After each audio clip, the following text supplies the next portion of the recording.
ਚਾਹਤ ਖਾਨ ਨੂੰ ਦੇਦਾ ਕਿ ਵੱਡੇ ਭਾਈ ਨੇ ਛੋਟੇ ਭਾਈ ਨੂੰ ਲਿਆਂਦਾ, ਛੋਟੇ ਭਾਈ ਨੇ ਇਹਨਾਂ ਦੇ ਅੱਬੂ ਜਾਨ ਕਿ ਚਾਹਤ ਭਾਈ ਪਹਿਲੇ ਦਫਾ ਹੱਜ ਕਰਨਾ ਲਾਸਟ ਟਾਈਮ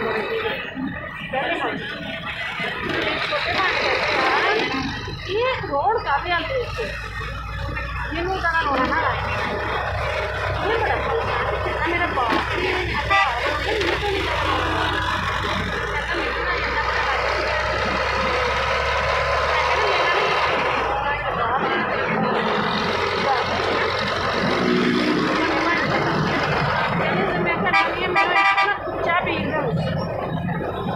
ज़्यादा मुश्किल नहीं है ना असल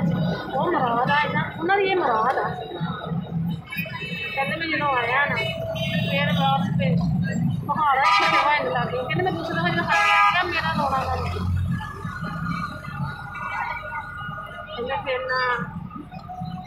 सरकार ने बड़े भाई ने पहले हज किया तो उसके बाद सरकार इतने लंबा सरकार ने आशा मेरे इधर थे आशा पढ़ते हैं ना आशा चलती देखना बनता है किसी मौके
मैं ना मदीने जाना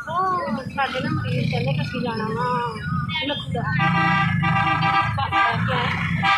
एक ना मरीज बहुत भारत से लेकिन कमांडर से बेटा मेरे कहना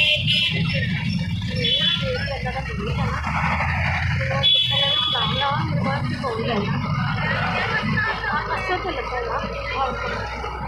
बहुत जगह होता है